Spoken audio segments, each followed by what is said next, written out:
Hulahang Birnis Santo kanatong tanan. Having gone through the Gospel of John, its passion narrative, which is actually every Good Friday being read, I just take the presumption that we are familiar with so many what we call elements or aspects of the narrative.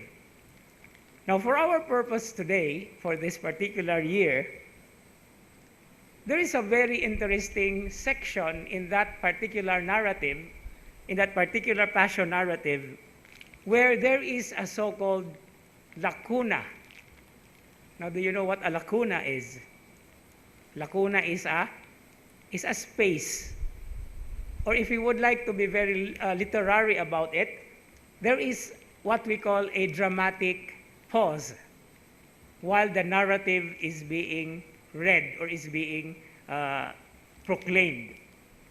And it should have been observed, but because of the tendency of emotions outpouring while reading, we tend to miss this part. And what is this? Where is this section? This is when Jesus and Pilate were conversing. And when Jesus said something about the truth, Pilate asked Jesus, "What is the truth?" There is a break in the narrative. If you read the Bible, if you have the Bible, there is even a space when verse 38 continues. Now, this is where we are to take a look into in our reflections today. What is truth? In Hebrew, because we are also given in the narrative that the accusation posted at the head of Jesus, what we normally know is Inri. No? It's not that his name is Henry. No? Kay taga Pampanga man kuno, kay wala may letter H sa Pampanga, kuno lay H, no? So, dili na Inri. It's actually one of the three languages. What we are familiar is INRI, no? Which is Latin for, acronym for Jesus Nazarenos Rex Iudeorum. Jesus, the Nazarene King of the Jews. There is also a Hebrew version to that and a Greek version to that. But what we are familiar is the Latin script. In other words, that wood of the cross would have been very, very thick and very, it's so, because it can accommodate that particular karatula. No? Sounds like an advertisement. But this is something that is also connected with what Pilate was actually talking about. What is truth? And in fact, the truth that he was asking what it was or what it is all about, he already had expressed it when he stood his ground when corrected by the chief priest to change what he had written. And what he has written is written. Some time ago, I was talking about why is it that when we recite the creed, if we try to take a look into the names written, do you know or can you figure out kinsang mga ngalan ang nasulat diha sa atong credo? Either Apostle or Nicene Creed. Okay? Kinsang mga ngalan na diha? Of course, Jesus and then Mary. Wala na ilain. Naapa, oy, si Pontius Pilate. No, ngano mang naapil si Pilato diha, oy? Pagpahayag gud na sa pagtuo. My goodness. Nganong si Pedro wa man? Nganong si Santiago wa man diha? Nganong naaman si Pilato? No? That is actually part of the truth that we are actually talking about. No? His intervention, in as much as his greatest desire to free Jesus was overpowered, overwhelmed, defeated by the malice and the hatred of Jesus' own people. Actually, his own people was also using a lot of tricks and kanang gitawag nato giayog yun nila og manipulate. And don't you know, or aren't we aware that in our times now, we do manipulate the truth? No? Sa pinulungan nga Hebreo, truth is related to the word that is amen. It's emet, kamatuuran. In Greek, it is beautifully a word, is a beautiful word. Unsa may truth sa Grego, it is aletheia. No? Nindot kayo, no? Nindot kay himuon nga ngalan sa usa ka tawo. In fact, na mga ngalan nga aletheia. In fact, there is a huge publication, also very popular online, it's called aletheia.org. Aletheia is a very important word because it speaks a lot of not just what you think, what you have in mind, what you have in your heart, but it's also something that is concretely manifested and lived out by people. In Latin, what is truth? It's veritas. No? Veritas, veritatis. Very. No? The word, the adverb very. That's why when we say the truth, it's so overwhelming.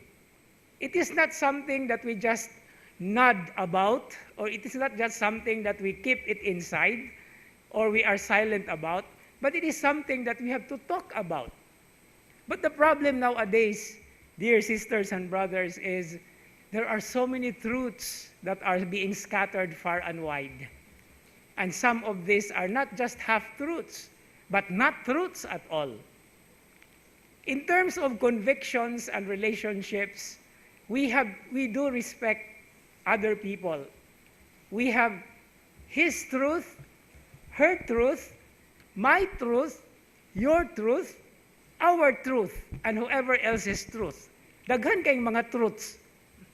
And sometimes we get lost and we do not see the value and the very essence of the truth that Christ is for us. Usay maingon ta tinuod man na nga we have to do something in order to preserve our existence. Nga kinahanglan gyud ta nga maningkamot, no? Aron mahatagan og kasulbaran ang mga problema nako ug sa akong pamilya. But sometimes when it clashes with a bigger value, there is the problem that now. Which truth is going to prevail, or whose truth is it? But the final answer is always, it has to be the truth that is not just spoken or preached or taught by Christ, but that truth is He Himself. Sometimes daghan kay tang mga excuses, and sometimes we make the truth as an excuse. But truth can never be an excuse when it only serves a few. Because instead of the truth serving us, we are supposed to serve the truth. Muna sa atong experience sa pandemic, daghan kayo ni nga mga pangutana gayod, no? Whose truth are we listening to? Kang kinsa man ang kamatuoran nga ato ang nadungog. Kinsa man ang kamatuoran ang gipakatag sa mga minions, no? Labi na sa internet. Ug labaw sa tanan, the young people, the generation of our times, maudyoy kanunay nga mamalmal ni anang daghang kamatuoran nga naa sa internet. Daghang mag-ingon nga motuo mamog Dios, no? And it is made a truth, and many young people nowadays are practically part of that, are victims of this untruthfulness that are scattered and spread in the wire, scattered and spread on the net. Remember, we have to be very careful with the net, because the net is, by the way, also an instrument of snaring. It's a trap. That's why we have to verify so many things written about, posted in, and also practically being spread, because it's a free world in there. sometimes we have to take into account the concern of people to actually to zero in and to filter whatever is put online. But it's a huge world out there, and it affects the kind of truth that we receive. And so as we continue reflecting with this very truth in our midst, especially on Good Friday, the Son of God, the truth of which, or who is the truth himself, who emptied himself in order to tell us something that this truth sometimes, if not all the times, becomes or has become a victim of our own mentality and of our own attitude nowadays. Let us be reminded and once more and fully aware that it is not just the Lord who is crucified. We are also crucified with him. And that is the bare truth.